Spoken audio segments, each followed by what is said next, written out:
All right, folks, that, of course, Louis Head, the stepfather to Michael Brown. He's an ex-con, and he was inciting the folks to burn this blank down. Jonathan Gilliam, former Navy SEAL and FBI agent, and President of the United States Continued Service, joins us once again. Always great to see you, sir. Always good to be here. All right, first of all, the mayor of Ferguson just spoke moments ago during the commercial break, and he said that he was very deeply concerned over the lack of resources available to via the National Guard last night to protect the businesses. He's calling on the governor to have all available resources for tonight to protect against further destruction. Sure. How could that have happened? I mean, all we heard about was this militaristic police force with tanks and armor, and because they didn't deploy any of that, apparently, all these businesses are gone. You know, this is like a damned if you do, damned if you don't. Yeah, and it's just another example of lack of effective thinking in government, in law enforcement, in the senior levels of law enforcement, all the way up to the governor. I mean, I don't think it's ironic that the president was saying, you know, we should be peaceful at the same time that, you know, these things are happening. On the split screen, no less. I mean, rhetoric just doesn't work anymore. There used to be a day and age when heroes existed and, you know, great leaders could say, hey, let's be peaceful, and people would listen. But nobody listens to that rhetoric anymore because there's no effective thinking in how you prepare yourself. But why is this even a surprise? Why was the National Guard not stationed in certain areas? Why were people, you know, they should have invited protesters to a certain area and said, listen, we'll give you all the coverage you want. We'll let you have a voice. Let's just keep the people who are peaceful here, and then we'll, you know, deal with the people who are going to burn buildings All down. you needed was a couple of, I mean, I'm no logistics or military or police guy, but a couple or three National Guardsmen in front of each one of these businesses that were burnt down. It never would have happened. Right. I know people are going to wonder how in the heck I make this, no, go ahead. This comparison, but Benghazi and this, you know, the Benghazi report that just came out, I think is worthless rhetoric. But I think what is missing there is the blame for why was it even allowed to happen. And it's the same thing here. You know, where are the forces? Where's the planning? Where are the people that, you know, you have to handle these situations. You can't let the situations dictate how you react. I always say action beats reaction. Absolutely. You have to be able, as a politician or as a law enforcement military leader, you have to be somebody who says, hey, this is probably going to happen. Why don't we go ahead and spread our forces It happened in August. I mean, it happened once before. It already happened. But see, here's the problem that we have, where we have people who are professionals at getting themselves elected. People are professionals that climb in the ranks in law enforcement or the military, and you have people who are worthless at the top. They don't know how to handle these situations. They know how to, you know, play the political game daily, but they don't know how to handle this. Now, I don't know what direct result the soundbite that we saw coming in, Louis Head, had on anybody. I don't know which members of that immediate circle that saw him and heard him actually went out and lit fires or rioted. But that's on camera. The attorney for the family condemned it, but said you have to understand, you know, the emotion of the moment. I mean, that's inciting to riot. Is that grounds for arrest and prosecution right there? What that video shows? It could be, but you know, it's never gonna.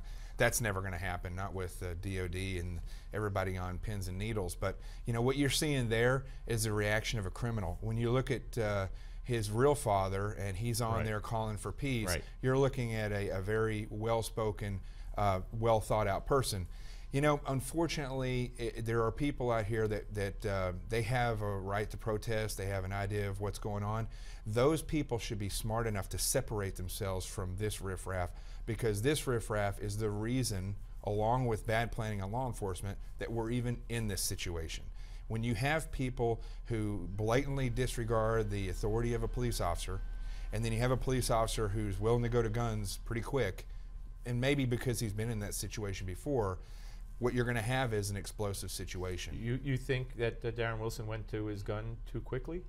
You know, you can never second judge in I mean, that at what situation. point? I mean, because there was the battle in the car. Sure. There was, he ran away. He didn't shoot at him when he ran away. He could have fleeing felon. And he said, get down, get down. He didn't. He turned around and he's charging at him. I mean, what do you, but I'm just surprised to hear you say that. Well, you know, again, this situation could have been avoided if he backed out and a little bit and called in somebody else to come in with him. But he should have waited. Jeffrey Toobin of CNN said the cop should have ran away. The cop should have stood down, whatever he said. But, I mean, do you agree with that? First off, you can't let Michael Brown get away after what he did to you, right. can you? First off, you should never listen to anything that Jeffrey Toobin has to say. He thinks he's an expert in everything.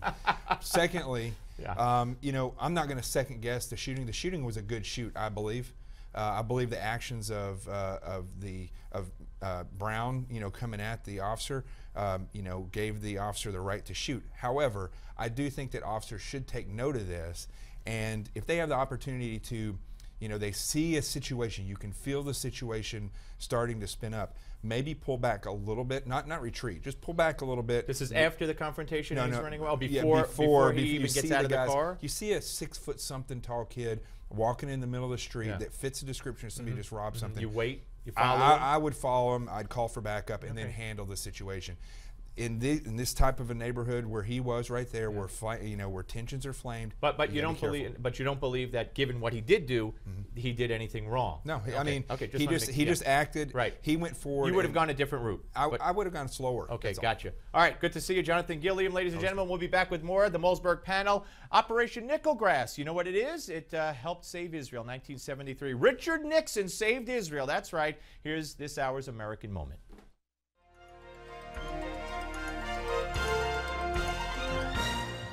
Abraham Lincoln began the war between the states with a single stated purpose: to preserve the Union.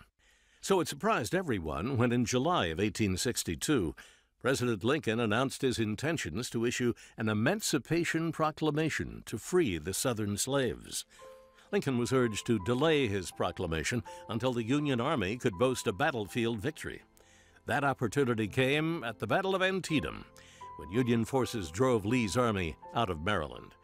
5 days later, on September 22, 1862, President Lincoln issued the preliminary Emancipation Proclamation, stating slaves in those areas still in rebellion within 100 days will be freed. This action made slavery the focus of the war and ultimately caused France and England to withdraw their support of the South. The following January, Lincoln issued the actual Emancipation Proclamation, stating that all persons held as slaves within the rebel states are, and henceforth shall be, free. You're watching An American Moment on Newsmax TV.